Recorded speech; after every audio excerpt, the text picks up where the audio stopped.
C'est Rekic qui devait venir, il n'est pas là, ce matin il ne s'est pas entraîné, il est forfait? ¿Rekic no está y que está lesionado? No, ha tenido un problema personal. Al margen de eso, deportivamente tiene unas pequeñas molestias, pero no tiene nada que ver con eso. Esperamos contar con él mañana. Non, tout simplement Rekic a eu un petit souci personnel, mais à part cela, sportivement, il a eu un petit problème de blessure, mais demain il sera disponible pour le match. Bonjour. Est-ce que la présence, malgré tout, de Stéphane veut dire qu'il sera titularisé? Et au-delà de ça, est-ce que vous comptez faire beaucoup tourner pour cette rencontre? Que Esteban, que mañana que será titular, o que va a cambiar muchas veces en los jugadores para los próximos partidos. Yo no elijo quién viene a las ruedas de prensa. Ce n'est pas moi qui choisis la personne ou le joueur qui vient faire la conférence de La presse. semana pasada estuvo Rolando y no, al día siguiente no participó. Pero Estefan es un jugador que cuenta para nosotros. Puede ser titular exactamente igual que cualquier otro. Además, si Rekic está con alguna molestia, tenemos que buscar soluciones, claro. Bon, Stéphane, la semaine dernière, n'était pas là. C'était Rolando qui a fait la conférence de presse. Il n'a pas joué. Donc, Stéphane, c'est un joueur qui compte pour nous. Et il peut être titulaire demain. Mais bon, et c'est vrai qu'il a un petit souci, mais on compte sur lui pour être dans la liste peut-être des élus. Est-ce que vous comptez faire beaucoup tourner entre les deux échéances, savoir Saint-Etienne et Monaco? ¿Piensan cambiar muchos jugadores entre los dos partidos, entre Saint-Etienne y Mónaco? No. Le match de... Perdón. Estamos en un periodo en el que ya el equipo tiene un conocimiento mayor del entrenador y el entrenador del equipo, y eso hace que los cambios sean menores. Participan todos, pero no hay tantos cambios porque el equipo está en otro tipo de condición física, táctica y de conocimiento.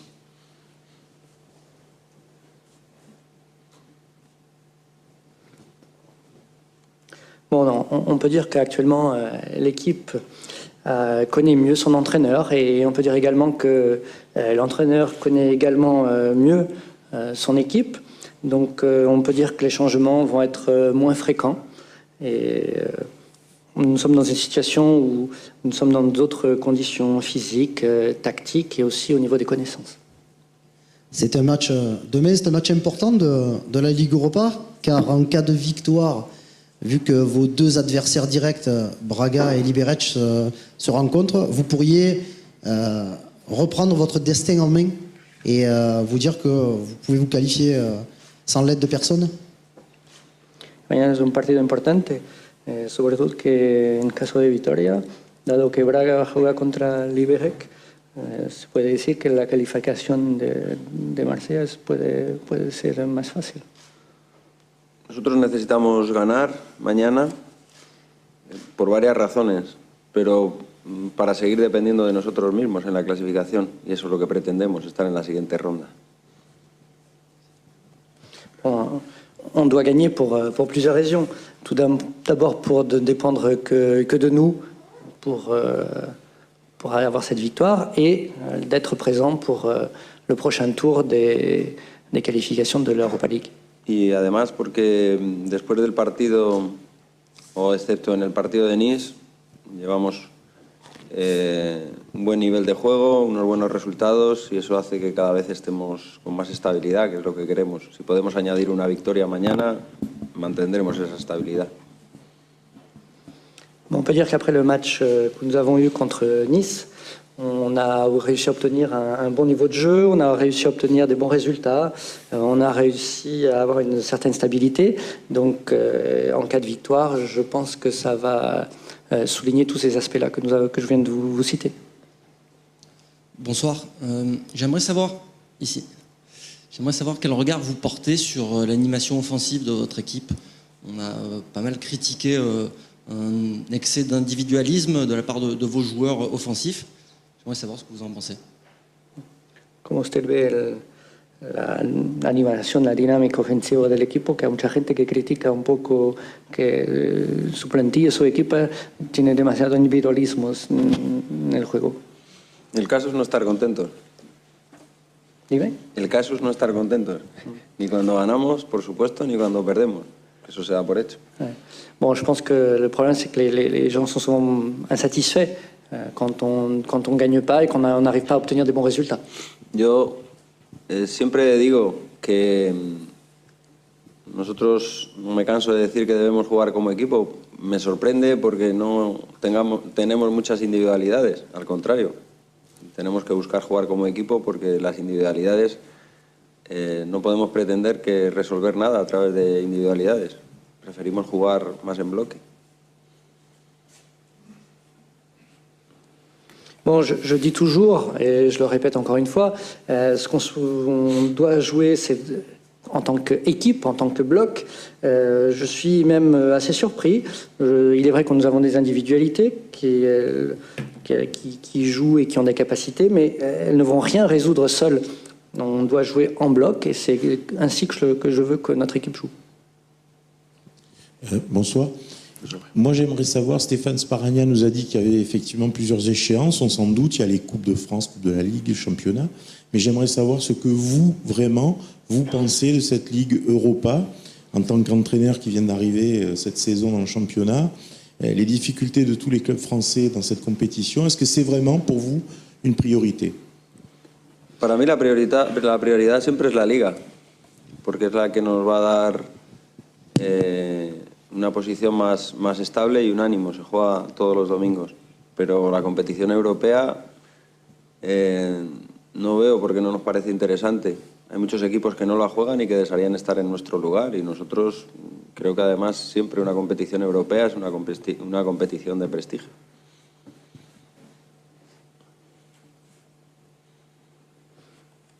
Bon, je vous confirme que notre priorité est quand même toujours la Ligue. C'est elle qui va nous donner une certaine stabilité et une certaine position pour les compétitions suivantes. Mais la Ligue Europa est une compétition qui est intéressante. Il y a beaucoup d'équipes qui ne jouent pas cette compétition et qui aimeraient bien jouer cette compétition-là. Et il s'agit d'une compétition de prestige. Michel, bonsoir.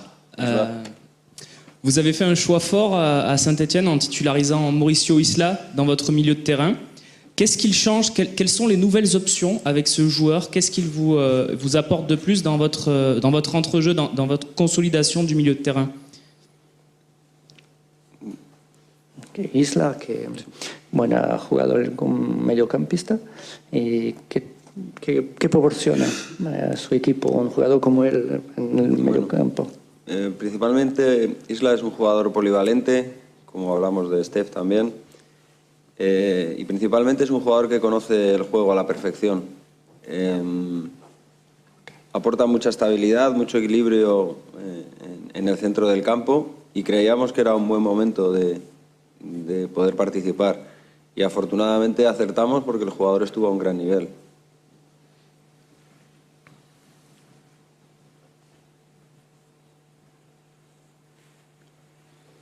Bon, je peux dire que Isla est un joueur qui est polyvalent. Il s'agit d'un joueur qui connaît parfaitement son jeu. Il nous proportionne de la stabilité, de l'équilibre dans le milieu de terrain. Je pense que c'était un bon moment pour qu'il puisse participer. Et je pense que nous avons vraiment choisi le bon moment. On a vraiment eu le coup d'œil parce qu'il a vraiment réussi sa participation. Jean-Claude, ensuite Lionel, Emmanuel, Karim et Flo, dans cet ordre. Vas-y. Avec la charnière Nkoulou-Rekik, l'OM reste sur 3 victoires sans avoir encaissé de but. Est-ce que pour vous c'est la charnière la plus complémentaire, la plus efficace? Et qu'est-ce que vous pouvez nous dire des autres associations défensives? Creo que nos están dando estabilidad. También la pareja de centrales, Nkoulou y Rekik, han recibido mucha más ayuda del resto del equipo para el trabajo defensivo y eso hace que esa pareja sea la más estable en la actualidad para nosotros. Bon, c'est vrai qu'il nous donne beaucoup de stabilité. On peut dire que ce tandem Nkoulou-Rekik nous donne en effet beaucoup de bons résultats, mais il faut considérer aussi qu'ils reçoivent beaucoup d'aide défensive du reste de l'équipe. C'est pour ça qu'ils réussissent à avoir ces résultats.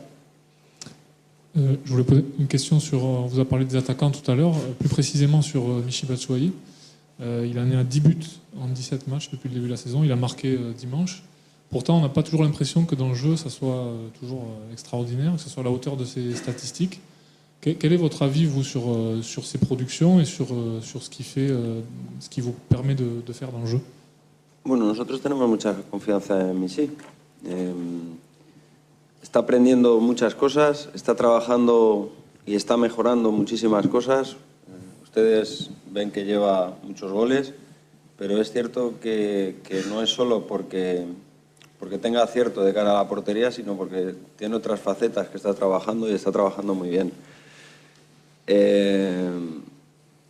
Estamos orgullosos de él, además, porque toda la confianza que nosotros le hemos dado la está devolviendo. El año pasado casi no jugaba, o jugó poco, y sin embargo este año cuando está jugando está demostrando su nivel.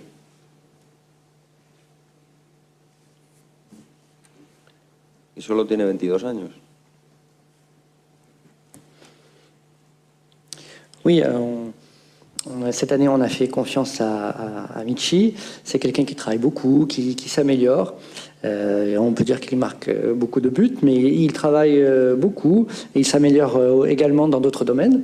Je pense qu'il y a un retour de la confiance qui lui a été donnée.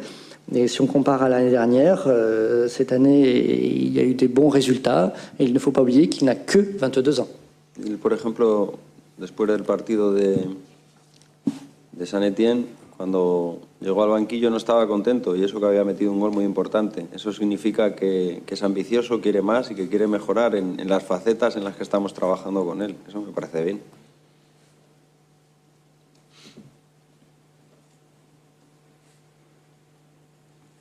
Bon, après, lors du match de Saint-Étienne, il était sur le banc. Et bien entendu, il n'était pas content. Mais vous avez vu, il a marqué. Ça veut dire qu'il s'agit d'un joueur qui est ambitieux, qu'il veut travailler, qu'il veut réussir. Et il me semble que c'est bien comme ça. À propos d'un autre de vos joueurs, quand Rémi Cabella est sorti 5 minutes avant la fin du match contre Saint-Étienne, alors qu'il jouait bien et que vous gagnez, il a un petit peu râlé. Et j'ai l'impression que ça vous a fait plaisir quand même, sa réaction. Que Cabella ha salido 5 minutos antes del final del partido, que no estaba muy feliz, pero parece que usted ha demostrado una cierta felicidad por haber salido y que estaba un poco descontento. Si algún día en la vida de Cabella le vemos contento y sin protestar, es que está enfermo. Si jamais dans la vie de Cabella, il est toujours content et qu'il ne râle pas, c'est qu'il est malade. Protesta hasta cuando no estamos nosotros. Il proteste pour tout et pour rien, même quand on est là ou quand on n'est pas là. Parece un padre de la novia. C'est comme, on va dire, le père de la mariée. Siempre está enfadado. Il est toujours de mauvaise humeur. En España tenemos una... que los que sabéis castellano lo entenderéis perfectamente. En España diríamos que es un vinagreta. ¿Qué es un vinagreta? Un vinagreta, que siempre está vinagrado. C'est quelqu'un qui a toujours le vin qui tourne, c'est quelqu'un qui est toujours de mauvaise humeur. Pero bueno, ya le conocemos y nuestra relación con él es muy buena. Hablamos mucho con él y él quiere siempre... Bueno, es el protestón de los enanitos, de Blancanieves, ¿no? Bon, mais on le connaît bien, on a des bons rapports avec lui. Et bon, on va dire que c'est le râleur du groupe, mais c'est bon enfant et ça se passe très bien entre nous. Mientras que juegue así, que proteste lo que quiera. S'il joue comme ça, il peut protester ce qu'il veut, comme il voudra. No mucho. Mais pas trop non plus. Karim. 2 questions en une, s'il vous plaît. Oui, rapide. Juste savoir où en est Romain Alessandrini et est-ce qu'il postulera à une place demain soir. Et la deuxième, c'est totalement autre chose. Est-ce que le retour en forme sur le plan physique et la bonne prestation de Brice Djadjedje contre Saint-Étienne peut un peu vous donner matière à réfléchir pour la suite? Alessandrini va a volver con nosotros porque es un jugador importante, es uno de los pilares de nuestro equipo. Inmediatamente ha entrenado bien y va a volver a estar en la convocatoria, seguro. En el caso de Yeye, te doy la razón. Él ha mejorado sus prestaciones físicas, ha adelgazado 4 kilos, ha hecho un plan de trabajo magnífico y está haciendo lo que nosotros pensamos. Nos está ayudando mucho. Mañana va a ser titular. Bon, Alessandrini est vraiment un joueur qui est très important. On peut dire vraiment que c'est un des piliers de l'équipe. Et demain, il va faire partie de la convocation pour le match. En ce qui concerne JJ, c'est un joueur qui a beaucoup travaillé, qui a maigri 4 kilos, qui a fait vraiment un travail vraiment superbe. Et je peux vous dire que demain, il sera titulaire. Vas-y Flo. Oui, Mitchell, demain il y aura encore très peu de monde au Stade Vélodrome. Vous en aviez parlé lors de la première journée de Ligue Europa, enfin le match contre Liberec ici. Est-ce que ça fait partie de vos objectifs de remplir ce Vélodrome dans un match de Coupe d'Europe? Marseille a vécu parfois des soirées enflammées en Coupe d'Europe. Est-ce que ça fait partie de vos objectifs, de vos rêves, pourquoi pas, de vraiment remplir ce stade en Coupe d'Europe, donc en Ligue Europa au printemps? ¿Es un sueño para usted llenar aquí el estadio de Olympique de Marsella en esa competición?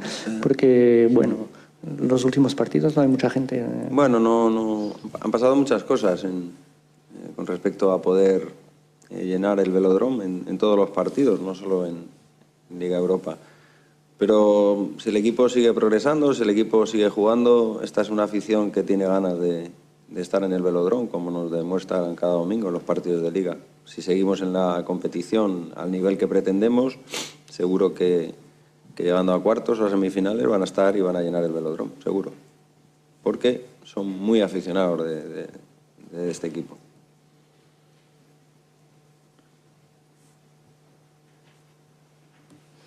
Bon, on peut dire qu'il y a plusieurs choses qui se sont passées depuis, et ça va toujours être facile de remplir le stade, mais bon, l'équipe joue de mieux en mieux, de plus en plus, et les supporters sont là.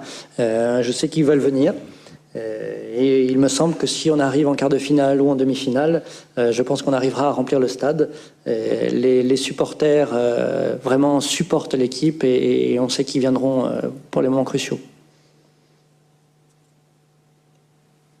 Plus de questions? Non?